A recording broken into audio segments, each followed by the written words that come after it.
One of the interesting things about saving my first $100,000 is I didn't even know that it happened.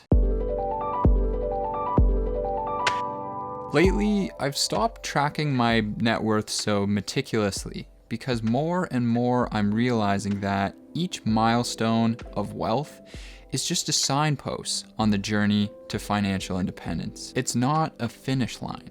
But when I first started my journey, I think that's how I viewed something like saving my first $100,000. I would think to myself, yeah, if I can just get to that first $100,000 mark, everything else will fall into place. But now that I've actually passed that milestone, I've realized that in truth, I was actually looking at everything backwards. In my experience at least, everything began to fall into place first. And as it was falling into place, I actually forgot about money for a moment of time. And that was the exact time that my money really started to bloom. It somewhat reminds me of the phrase, "A watched pot never boils." So today, I'd like to tell you the story of saving my first $100,000 so that it can provide a helpful perspective for you on your own way to your own milestone, whether that be your first $1,000 or beyond. 4 years ago, I was a 23-year-old man arriving for his first day of work on Bay Street in downtown Toronto.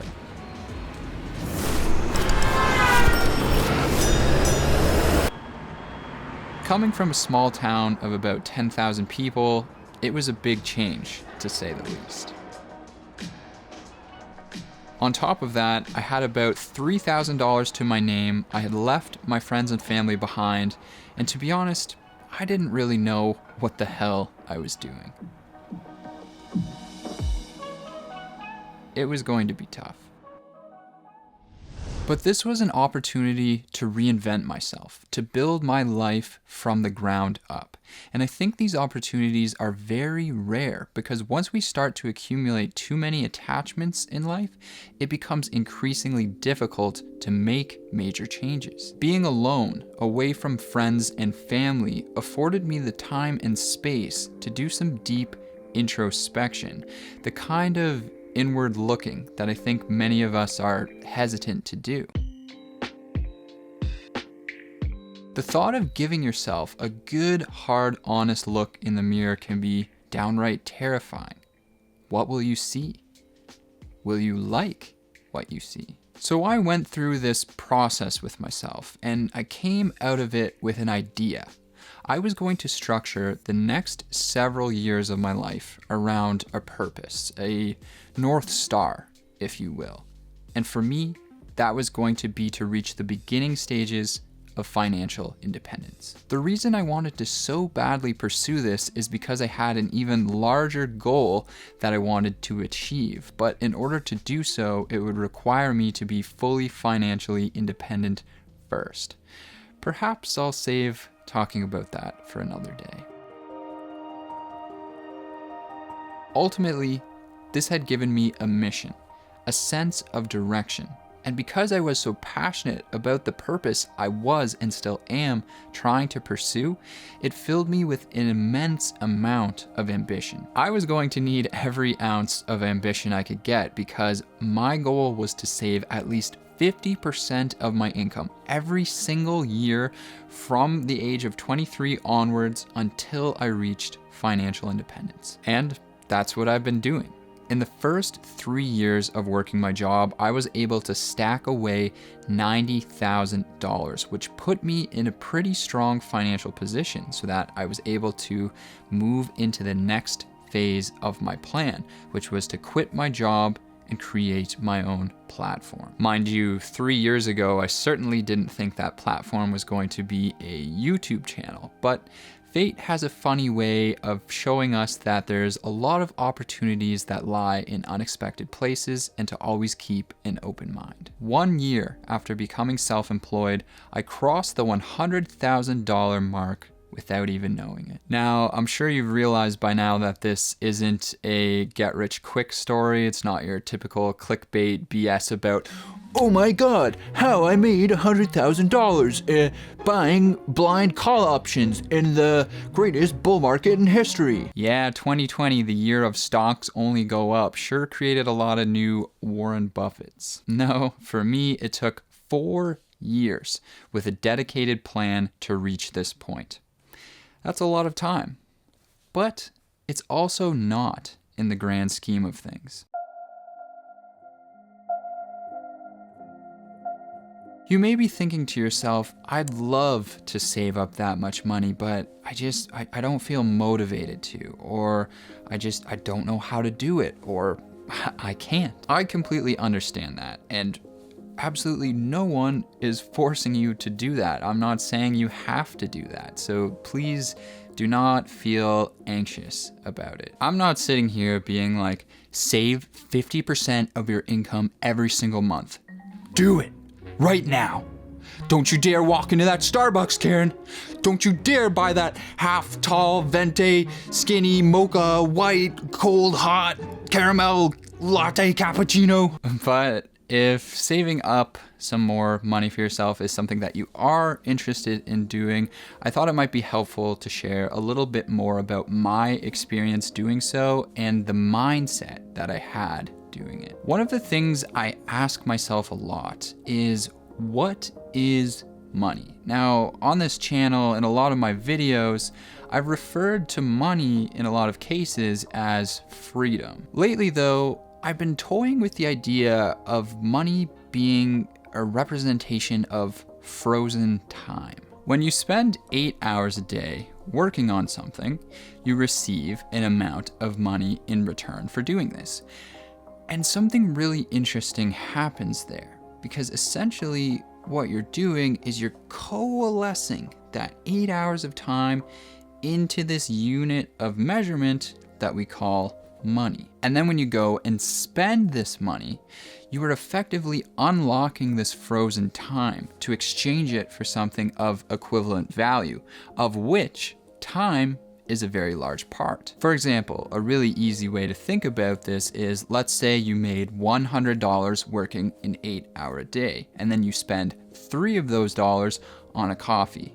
Well, that means you've spent about 3% of your day working for this coffee. But think about saving money for a moment.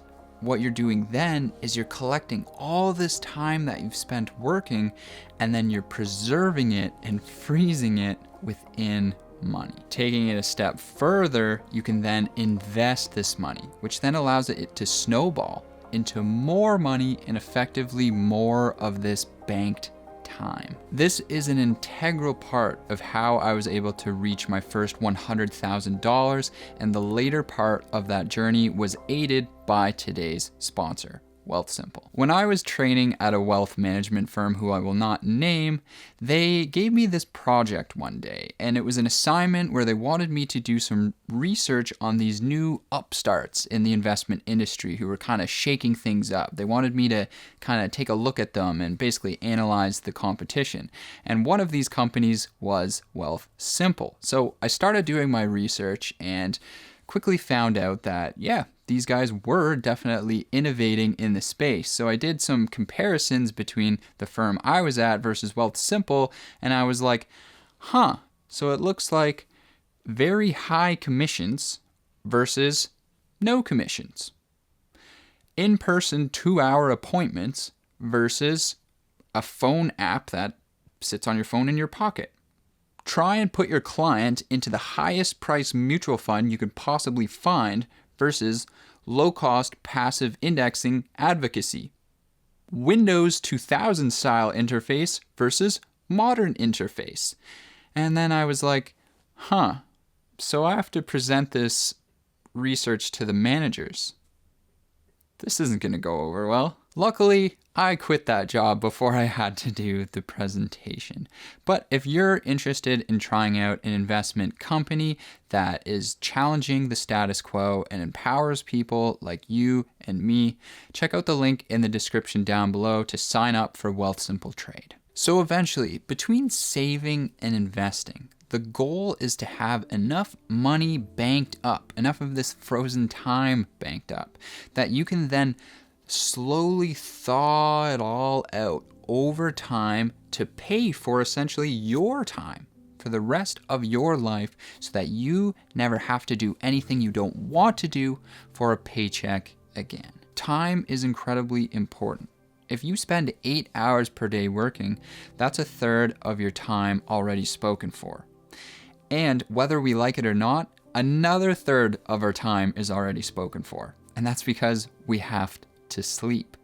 So that only leaves us with 1/3 of our time left for ourselves. Now, I look at that and I think to myself, well, that's just poo. That's just no good. But let me be clear. I'm not saying at all that I don't want to work. In fact, I have the exact opposite problem. I can't stop working. Just ask Justine. I just want to be able to do the work that I want to, that aligns with my purpose, without having to worry if it will land me a big paycheck. In a way, money is the motivation so that it doesn't have to be. I'm curious if that resonates at all with you. One final thing I would share with those of you today who are seeking to walk the path to financial independence is a warning. When I began to take my first steps, I accidentally allowed a lot of my happiness to be tied to monetary goals. This can happen very sneakily before you know it. Over time, I realized that this was not only detrimental to the pursuit of financial independence itself, but also to the richness that life's experiences have to offer. Reaching the $100,000 milestone at 27 years of age, I can definitely say that more money doesn't necessarily make you any happier. But I learned something on this journey that I have now seen to be true for my own life. And I believe that it could also be true for anyone. True happiness comes from rediscovering who you really are. The authentic self that existed before you tried to fit the mold that society impressed upon you. The self that all the constant stimulus of the modern world increasingly suffocates. It may be quiet, but it's there. All it takes is the courage to listen.